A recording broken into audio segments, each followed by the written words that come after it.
Behind every innovation is an inspired scientist. And behind every PBS program is a viewer like you. Get behind your PBS station. Your support makes a difference. High in the Himalaya is a kingdom long forbidden to foreigners, a secret world untouched for centuries. Until its border recently opened for the first time.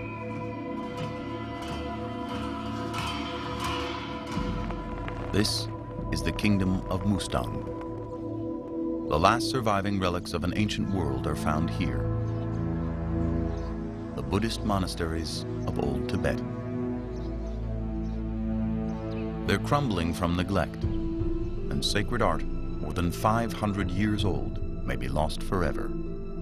They're 15th century, they're priceless.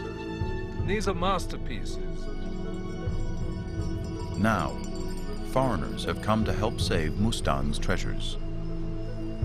The oldest religious site in the kingdom is threatened with total collapse.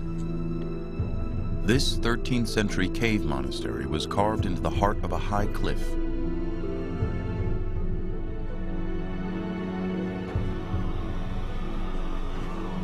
Most of it has eroded away, leaving a single secret shrine, probably beyond rescue. It's beautiful. Yeah. In my heart of hearts, if we did something and it went wrong, it would cause more strife and concern amongst everybody than if it just fell apart on its own. This temple will eventually tumble down the cliff. With it will go masterpieces from a lost world. There's nothing the foreign experts can do to save them. So the people of Mustang are asking, what about the rest of their treasures? We had no idea what we were in for. The first Westerners that had traveled up here in recent past had caused a lot of aggravation and developed a sort of distrust with the local people. Now, trouble is brewing in Shangri-La. This isolated kingdom in the Himalaya is facing a dilemma. The gods are peeling off the walls, and the only ones who can fix the problem are outsiders. Can they be trusted with the sacred art of Mustang? Lost Treasures of Tibet, up next on Nova.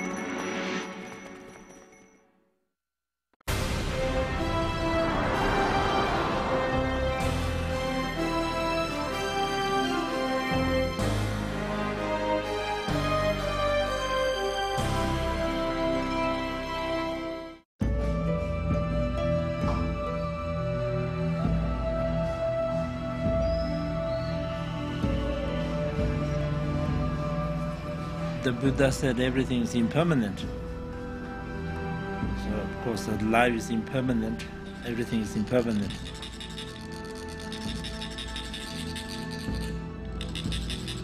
The Buddha teaches us to prepare, to face the impermanent. And the temples, statues, mural paintings, and the whole tradition is part of the teaching.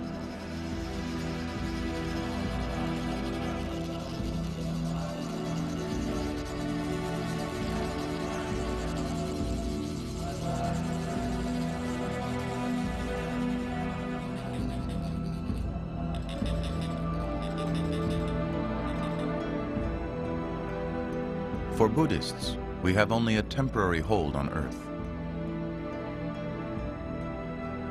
Out of death and destruction comes rebirth. Certainly I and most of the people that I'm working with have that feeling of impermanence up here. Everything about the landscape, the environment, you're very aware of how impermanent life is. And I think it's a great symbol, really, of Mustang. The hidden treasures in the monasteries of Mustang are tragic examples of impermanence. These priceless displays of sacred art are now crumbling off the walls. A team of international conservators is trying to restore them. And Lama Guru Gyaltsen, a Tibetan monk, is traveling to the medieval city of Lomantang to inspect their work. He has been sent by the highest Lama of the land. A journey of 8 days will carry him across the high Himalaya to the fabled city of sacred art and temples. I have the impression that I'm going on a pilgrimage because these places are quite sanctified for me. I haven't been to Mustang. This will be my first visit to Mustang. Once, Mustang was a part of Tibet, but then Nepal claimed it as a district, later closing it off as a restricted area where outsiders were not welcome.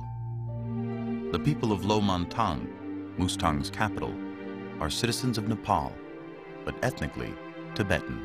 The Mustang people are Tibetans. They speak the Tibetan language. Their origin is in the Tibetan culture. Mustang is a land untouched and ageless, the highest kingdom in the world. Life is as it was 500 years ago.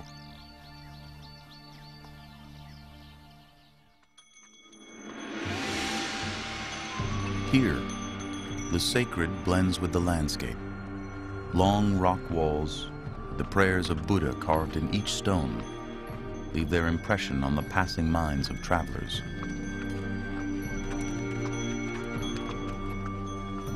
Religious structures are a form of art, a means to teach the world about Buddhist ideals. Pigments used on monuments mimic the vibrant hues of nearby mountains. Each stripe represents an individual deity. Fortress-like homes protect against the hostile forces of nature.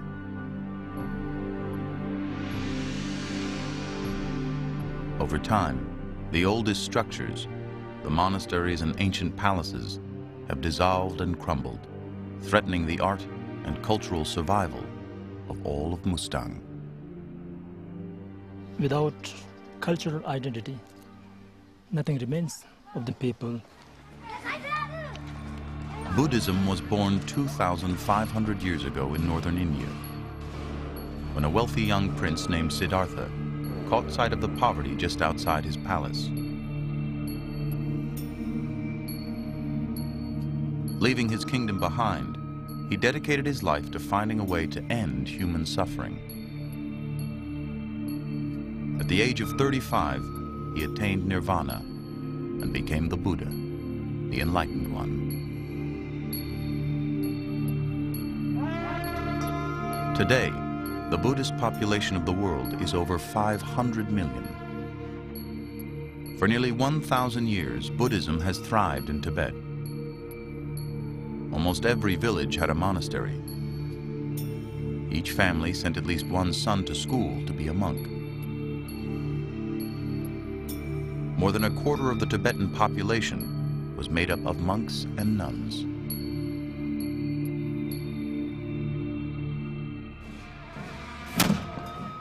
In the kingdom of Mustang, Buddhism still lives on, but the population is in decline.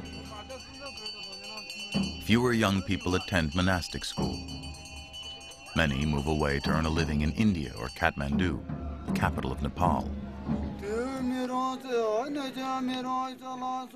In the largest village on the way to Lomantang, a young monk has emerged from 3 months of solitary meditation to drive out the evil forces surrounding the community.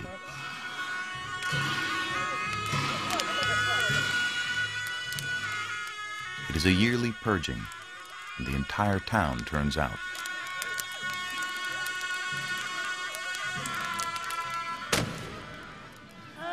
For Lama Guru, it is a sad moment, a reminder that rituals like this are forbidden in his homeland.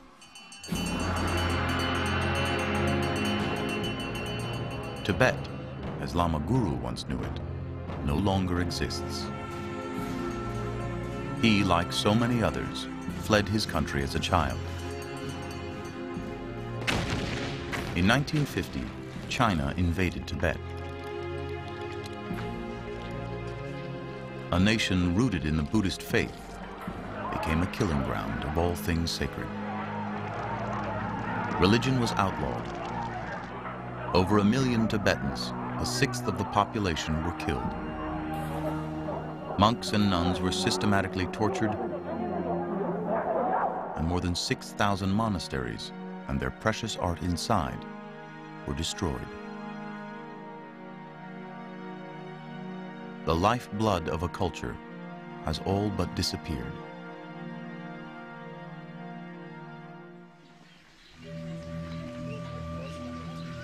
Mustang is now one of the last living vestiges of Tibetan culture, which is why Lama Guru has come so far.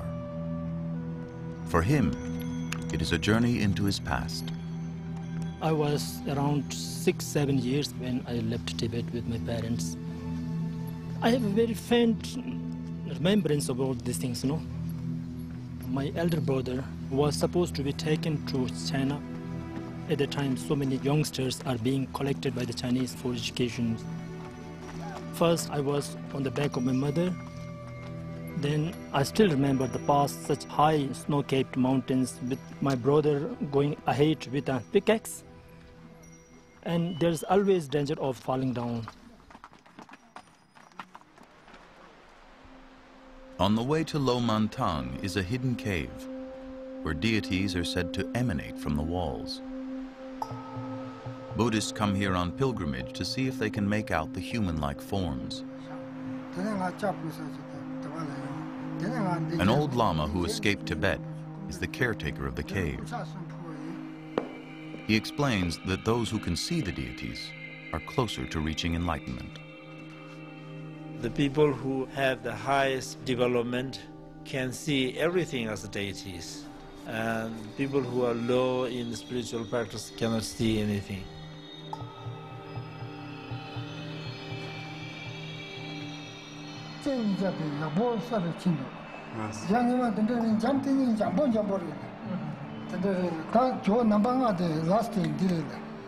To the believer, some 50 human-like figures seem to emerge from the cave walls, where there's no obvious evidence of tool marks.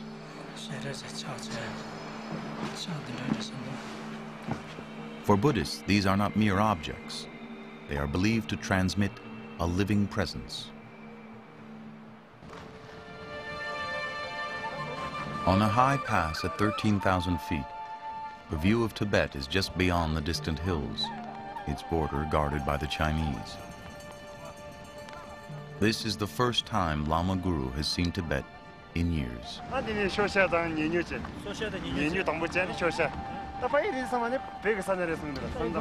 Stringing prayer flags will send words of compassion toward his homeland.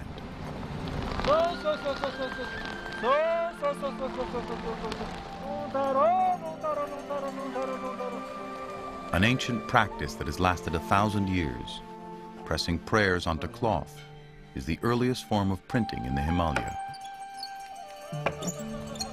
The 5 elemental colors represent sky, cloud, fire, water, and earth. And each prayer is believed to take flight on the heels of Lungta, the wind horse,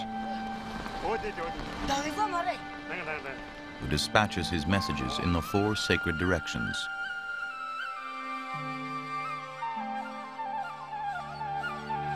In the valley below, Lo Mantang, the forbidden royal city, the kingdom's crown jewel, an oasis in the high desert. As in medieval times, the 2 great monasteries of Lo, painted in red, stand out against the surrounding houses. For 5 centuries, the 30-foot walls enclosing the city have kept out unwanted visitors. In its heyday, Lo Mantang's wealth was legend, and so was its first ruler, a Tibetan warlord whose imposing white palace still houses his direct descendant, the king of Mustang. Mustang's early kings built the greatest monasteries of the land, Tubchen and Champa. They summoned the most celebrated artists of the day to adorn this sacred space. The kings were very religious. They were very great in preserving the tradition and culture. That was the most glorious time of the Mustang era. Over 500 years ago, the monks from Tibet were attracted to Lo's great monasteries. Tubchen became a center of religious education for monks who memorized religious books and studied logic and philosophy. Monasteries are the basis, or let us say the essence of a Tibetan culture. They initiate a lot of social works for educating the young children and also look after the welfare of the whole community. That is the life force of the culture. But today, the life force is dying out. Gathered around Lama Guru for picture taking is a tiny community of 70 lamas and students. It's a far cry from the religious complex of 1,000 monks that used to exist here. They are headed by the Khenpo, the abbot of the monasteries of Lo.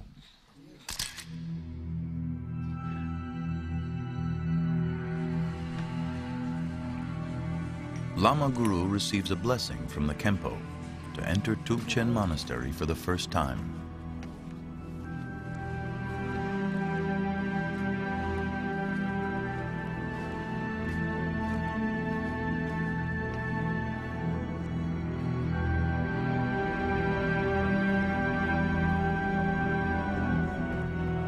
For Buddhists, the statues and paintings here are as real as the images they signify.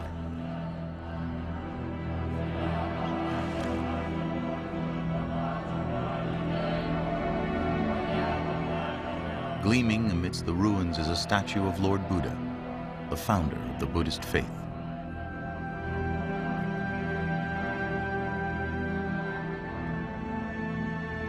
To come here is a dream.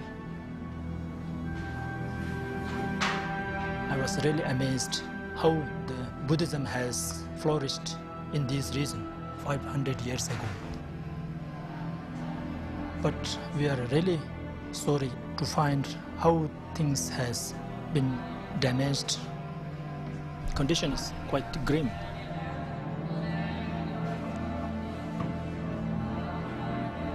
"17 images of the Buddha and his attendants peer out from behind the grime. To the people, these are living deities, trapped behind a veil of soot. Entire pieces of the gods are missing, where water is poured in from the outside. The damage is so extensive, it obscures the greatness of the art, even to the experienced eye of architect John Sanday. When I walked in for the first time, I was very aware of the damage. It was only later on that I began to realize how fantastic the wall paintings actually were. They're 15th century, they're priceless. These are masterpieces.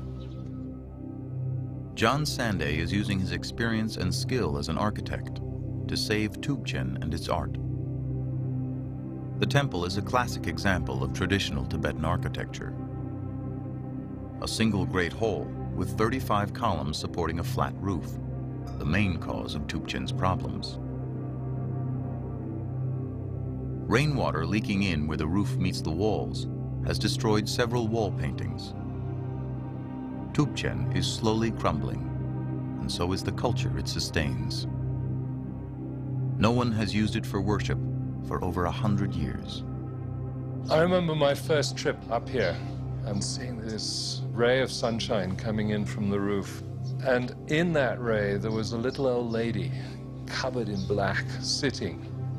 And I said, "Who's she?" And they said, "Oh, well, she's the woman responsible for lighting the butter lamp."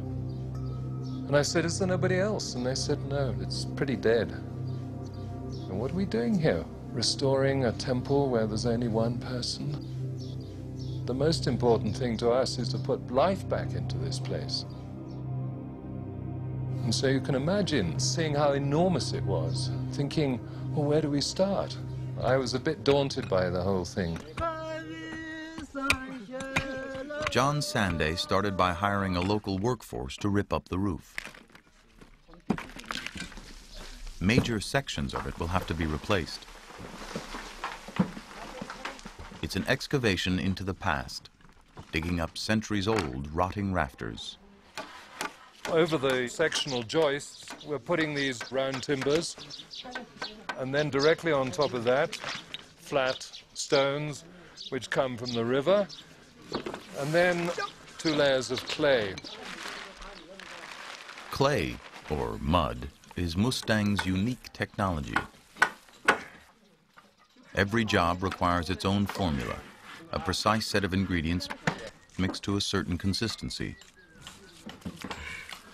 The locals are masters in mudlaying, alchemists of earth, and their knowledge of the local clay is invaluable to John Sanday. Having restored Cambodia's Angkor Wat, he's no stranger to Asian architecture, but gaining the trust of the people of Mustang has become a new kind of challenge. Everybody who comes here remarks this must be what it was like to live in the medieval period. The politics are certainly Byzantine, and we've had to wade our way through quite a lot in dealing with the community. With a growing outside interest in their monasteries, the people of Lo have come to feel proprietary about their heritage. And what does he think of our work? Amro, come. Many of the townspeople are reluctant to place their sacred treasures in the hands of Westerners. I remember my first warning when we were told that we could go to Mustang. They said, be very careful of the locals. You'll find them particularly difficult and bad-tempered. And I realized that one of the most important things is to gain people's confidence. Just because we were getting sponsorship for the restoration of the monastery, we just ran to accept it, thinking, oh, now we are getting something for free. The King of Mustang presides over a town meeting, one of many held in recent years to weigh the merits of accepting foreign funds. Every step of the renovation has been debated by the townspeople, who can call things to a halt anytime they want. If anyone has any complaints about the renovation, feel free to speak up at any time. We can see what has been done so far and decide for ourselves whether it has been done well. With the roof now repaired, John is granted permission to go inside to clean Tubchen's deities. This will be in the hands of Rodolfo Lujan, an Asian art conservator out of Rome, trained in the same techniques used for the restoration of the Sistine Chapel. The Sistine Chapel was covered with soot, dust, smoke, coatings of various nature. And what do we have here?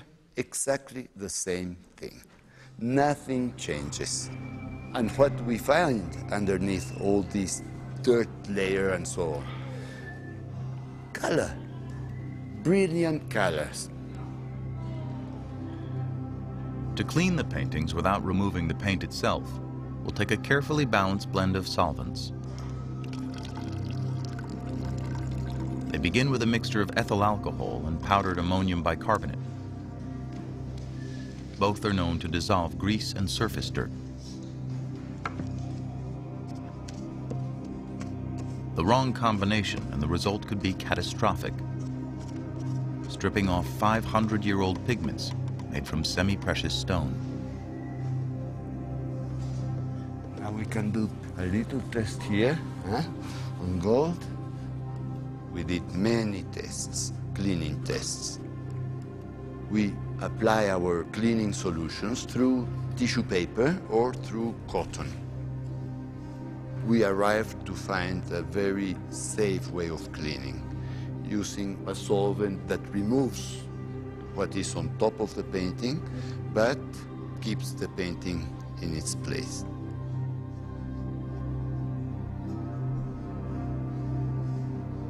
The dirt went on the cotton swab and here. There are sand areas and sand pigments that need special care. And so there we go very carefully. Accidents can always happen. It's not good to exclude that you can take away a little bit of paint. Years of water damage have pulled the paintings away from plaster the consistency of dust.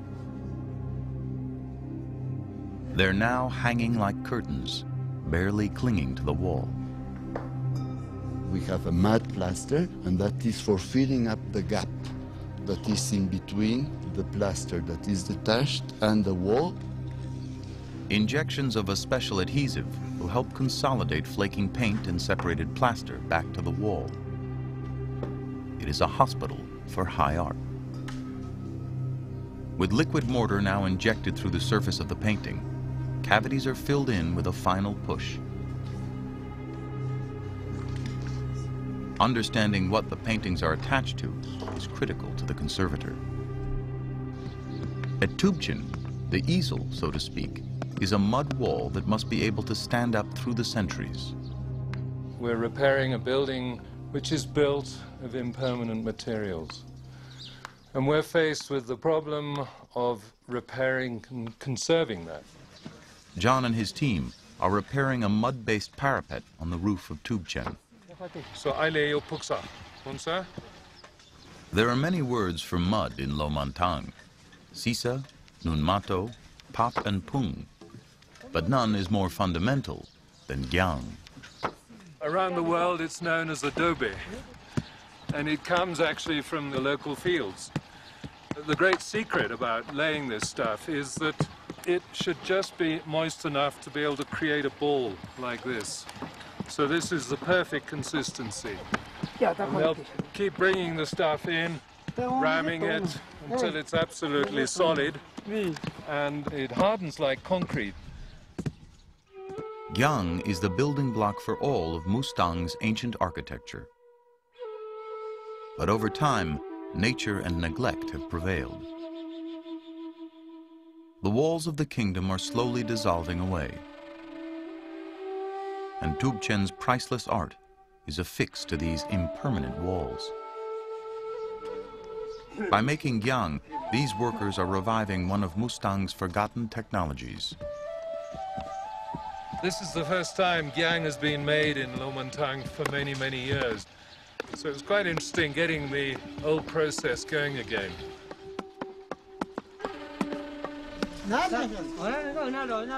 Collected from the local hills, another special clay can prevent water from leaking through Tubchen's roof. This particular type of clay contains salt, and the idea is that you spread it over the roof and it'll then soak in with the next rain. And the salts go into solution and they get into the interstices of the clay and then they swell. And this actually provides a waterproof membrane to the roof.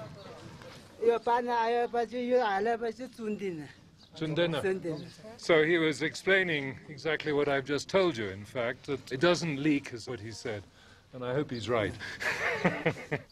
It may look as though there are a bunch of children playing with mud, but in fact, these guys are great specialists in setting up these roofs. Over the centuries, with each new leak, villagers have piled more dirt across Tubchen's roof. Now it weighs an estimated 200 tons. This enormous mass strains the interior columns and ceiling beams. As a result, the entire structure has shifted, weakening the timbers, causing cracks in the walls and paintings. You have to remember that this structure is carrying an enormous load. We've got tons and tons of clay, and therefore you have to create a fairly strong beam. Each beam is an elaborate jigsaw puzzle. To understand the complex design, Sanday commissioned a model and discovered that many small timbers were combined to provide the strength of a single solid structure.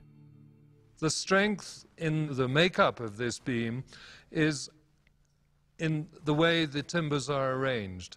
You can see there are at least 11 different levels of timber, and the purpose of this is to create a structural entity to spread the bearing point of the timbers.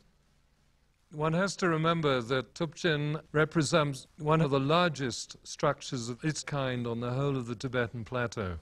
And this type of beam, you'll never find anything quite of this character and size anywhere else. Tubchen's timber structure is the innovation of master woodcraftsmen.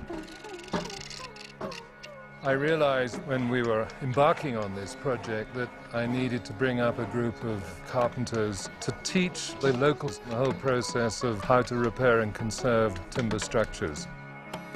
The carpenters come from a culture that probably built Mustang's great monasteries. They are the Newars from Kathmandu Valley, known throughout the Himalaya for their artistic skill. Today, the tradition endures in Newar work, like that of Satiman, who is one of John's best carpenters. We're very lucky that Satiman also trained to be a woodcarver. He's working on one of the great snow lions. There must have been 30, 40 of them that have needed repair and conservation. It's nice to feel that we've brought the Newars back up into Mustang because their reputation certainly is famous in this area. The Newars are still based in Kathmandu, but in the 15th century they were itinerant artisans whose skills were widely in demand. They were also marvelous sculptors, both in stone and in metal. In Tibet in particular, you had this very rich Buddhist culture with a great deal of wealth. That served as a magnet to the Newar artists because they were preferred by many of the lamas in Tibet.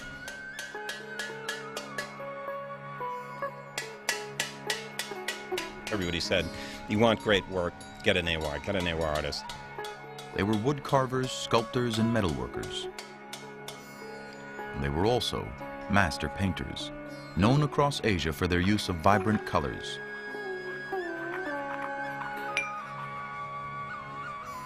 Vines and stylized flames painted in deep vermilion became a Newar signature. This motif found on walls was painted on a canvas of mud made of many precise layers.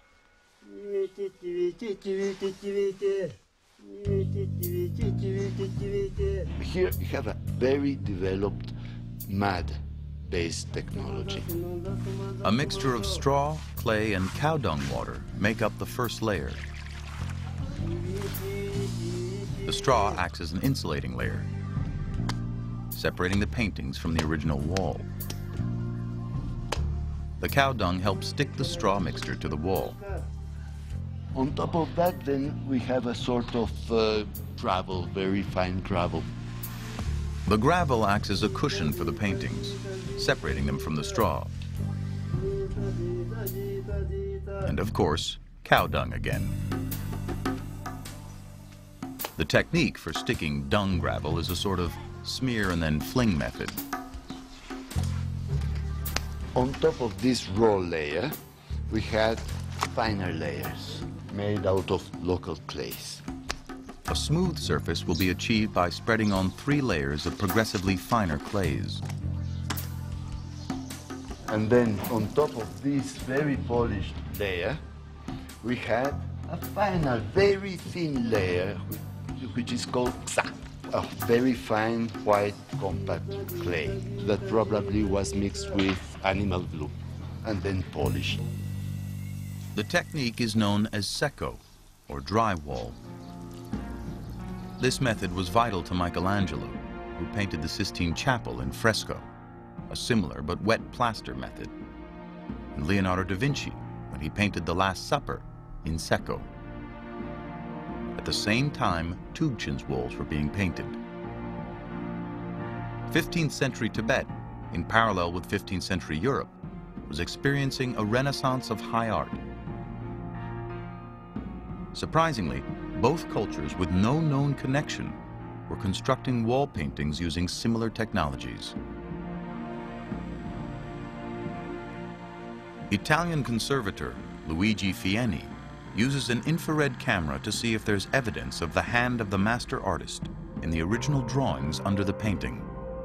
Are there signatures or clues that could tell us who painted these masterpieces? I'm using this infrared camera to try to discover what's underneath the surface of the painting. This camera reveals a difference between the preparatory sketches and the actual painting. Test sketches emerge in the margins. Underdrawings acted as guidelines or blueprints for the final images. Grids reveal a strict iconometry, where deities were painted according to precisely determined proportions. On this attendant, we can see a vertical line that was probably part of the grid used to maintain proportions. Tibetan art is dictated by strict guidelines that require the precision of the draftsman's compass. The artist's process is as clinical as it is creative. You can have a huge image and a small image, and the proportions are exactly the same. So the size of the head, the length of the neck, if you have it in this size, let's say 1/4 of an inch, or as big as these balls, the proportion must be absolutely the same. And that doesn't change. Buddhist art is not designed for personal expression. Every hand position or mudra of Buddha, for example, has a specific meaning and can convey the difference between his moment of enlightenment and his role as a teacher. Special markings conveyed instructions, mainly for color. On Tubchen's walls, master artists created a huge schematic for painting by numbers. There were maybe 4 or 5 masters. Each one has its own style, and they had their apprentices, their helpers, and so on. Apprentices followed directions noted on the walls and applied the pigments one at a time. Most were made from semi-precious stone, like vermilion for red, or orpiment for yellow, which takes 3 months to grind to a powder. Pure gold was the final paint applied, often to the jewelry of Buddha's attendants. Yet there is one glaring omission. The paintings bear no signature. For Buddhists, it is the subject, not the artist, that endures. It has taken years of effort for the team to clean these enormous murals. John and Rodolfo hope the townspeople will approve of their work.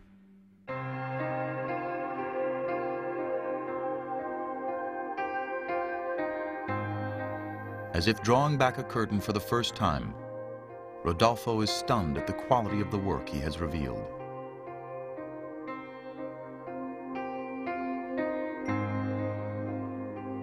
These paintings of the 15th century, these are very beautiful images. The technique was perfect. The quality of the pigments, the execution itself of the paintings, extremely refined. These are exceptional, I should say, optimum paintings. The high quality that we find here in Tubchen, we find it also in Italian Renaissance period. And maybe the quality is even better than a great name, as Leonardo, Michelangelo, Raffaello, and so on. You have excellent artists that were completely unknown. Who will revere if we don't have a name? It wasn't that the artists were selfless individuals who really didn't care about fame or glory. I think, in fact, Like all artists, they were very proud of their skills, very proud of their talents, and very eager to be recognized for what they'd done. But it was just plain not the custom to sign your name. You were known to your neighbors, you were known to the court, you were known to the kings, to the high lamas. That was enough. But it's not enough for art historians today, who debate which artistic tradition the paintings could have come from. I see a lot of Newar elements. I see that love of the red, of the deep red as a dominant color. I see the hand gestures, the way the hands are drawn. I see the use of the red on red vine shapes in the backgrounds. Very figurative, very symbolic. These are all Newar elements. But other influences can also be traced in the paintings. We have this very strong Chinese influence. For example, all the brocades, they appear like being Chinese silk. You can see they're Chinese in style and pattern. Those brocades were luxury goods throughout the world. Chinese were famous for silk. Those silks were used in Tibet, were donated by the Chinese emperors to the Tibetan lamas, and were the things that they actually would decorate the gods with. The Newars were famous for, and very good at, doing whatever the patron wanted. The art in Tubchen may reflect what we can truly call Tibetan, a crossroads of influences from Nepal, China, and even India. The style is a Tibetan style. It's a hybrid style. The single most important input into that style, in my opinion, is the Newar style. When a High Lama decided to build a new monastery, the news probably got around pretty quickly. Oftentimes, the best artists were in the itinerant business because that was where the action was. You can kind of relate it to the Italian Renaissance, where you found that the great Italian artists would really move around all over the European continent, following the wishes and the desires of kings, princes, and popes and cardinals. Whoever had the money, they got the best artists. The images in Tubchen document the historical life of the Buddha. His ears, long from years of wearing jewelry, signify his princely status, but his lack of adornments reflects his renunciation of all things material. But how well do these newly cleaned murals convey the teachings of the Buddha?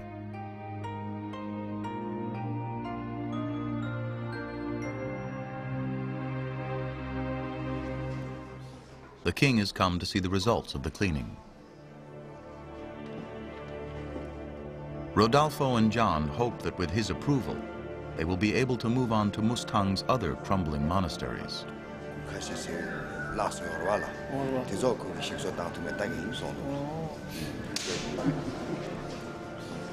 The consensus, a job well done.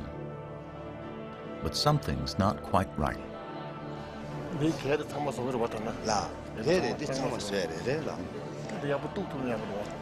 For the king, the conservators' work isn't finished. They must complete the deities by filling in the missing pieces. They should try to paint the remaining part as it was before. We need the assistance of the experts to help us restore the art as it was in the past. Then it will be good. But if the restoration does not complete the art, then it will do more harm than good. We have to worship what is there. The art inside Tubchen is fraught with cracks and missing pieces. To the people of Lo, these imperfections deface the living gods. In some places, they literally cut the gods in half.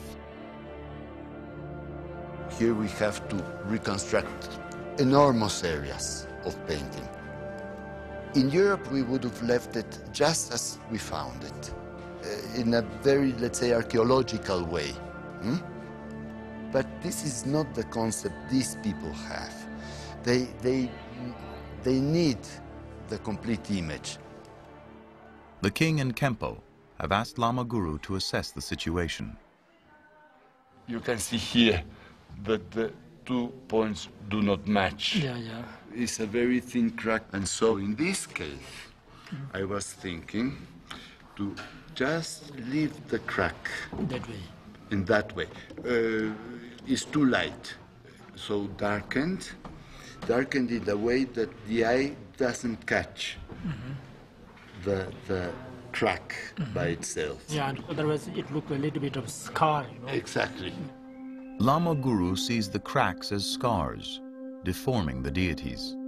This art has its own meaning. It is not for the sake of art. So in this work, one has to think from the point of view of the local people. Restoration in the sense means anything such damaged has to be restored completely. That is very, very important from the point of view of Tibetan Buddhism. It's another way of seeing art here. Art is not as we see it, but it's part of daily life here. It's not a way of saving it and putting it into a crystal box, but we live in contact with it.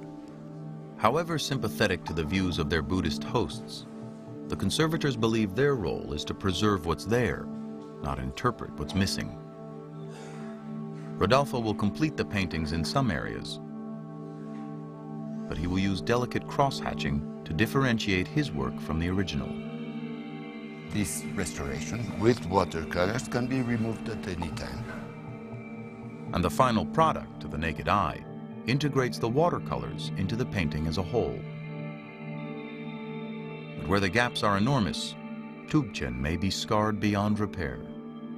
You can see here we have this white plaster and then the drawing of what is missing. So we complete an image without painting, without interpreting, but only by a single red line.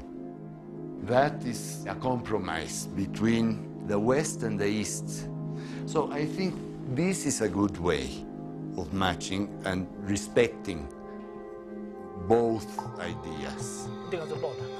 But the people want the paintings completed, and if they have to, they'll find someone who can do it.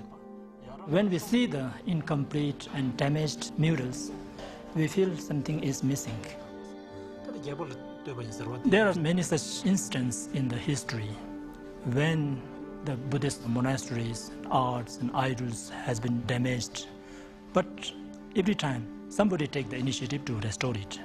If they want to pay a good painter, I should say, should be an excellent painter, a great master, because the way of painting of the original is, I think, impossible.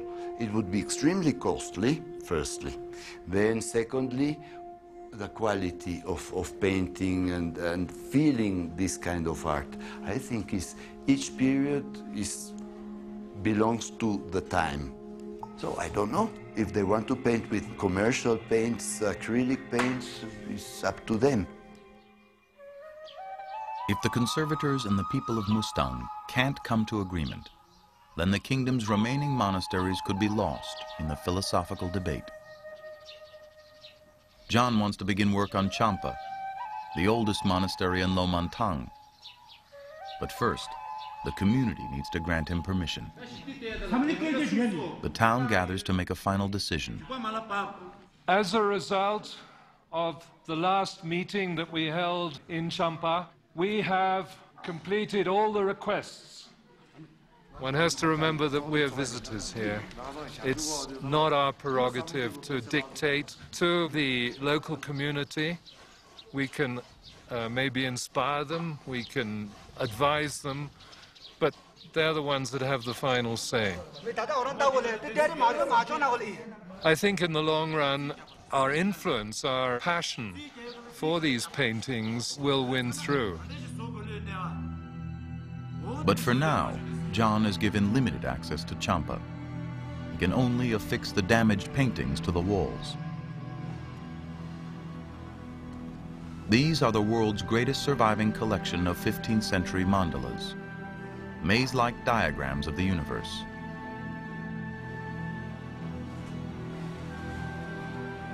They're very fragile. They're literally, in many cases, hanging off the wall, and any major vibrations may cause these to fall off. Vibrations may become a real problem for Tubchen and Champa, for the kingdom is on the brink of change. Their horse-based culture, the only form of transportation for centuries, is about to be transformed. A road is under construction, the first road in Mustang, soon to pass straight through Liev. If it goes as planned, trucks will roll dangerously close to the monasteries, threatening to topple them with the same force as a series of small earthquakes. The direct effect is that it can start dislodging parts of the historic structures, and over a period of time there's a build-up which will eventually literally shake the structure to a point of collapse. Obviously, these areas need roads, but it's a question of where you put that road. If there are many vehicles, then the horse culture may decline.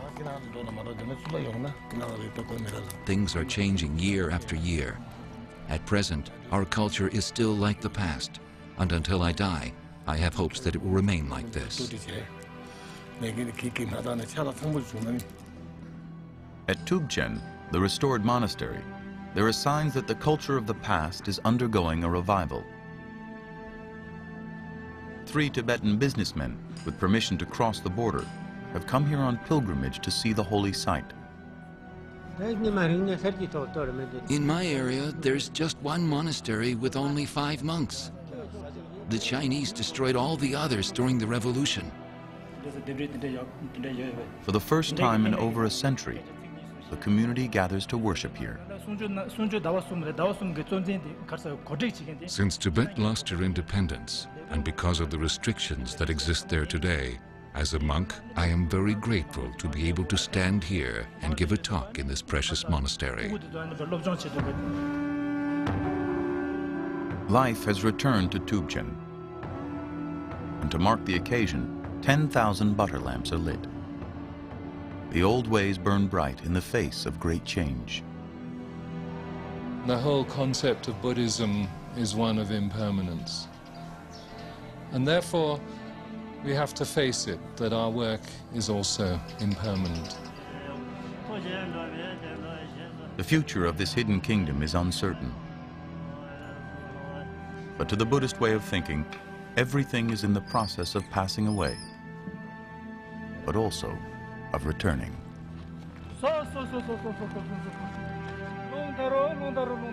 And on the winds generated by the prayers of the wind horse are words of wisdom, encouraging a new Mustang to not let go of its past.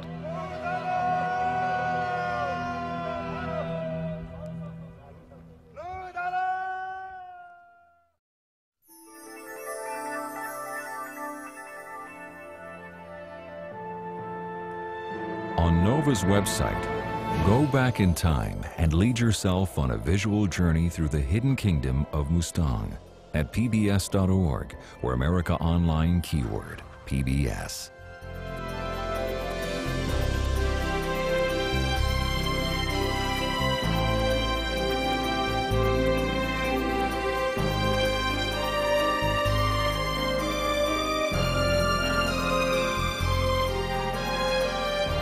To order this show or any other Nova program for $19.95 plus shipping and handling, call WGBH Boston Video at 1-800-255-9424.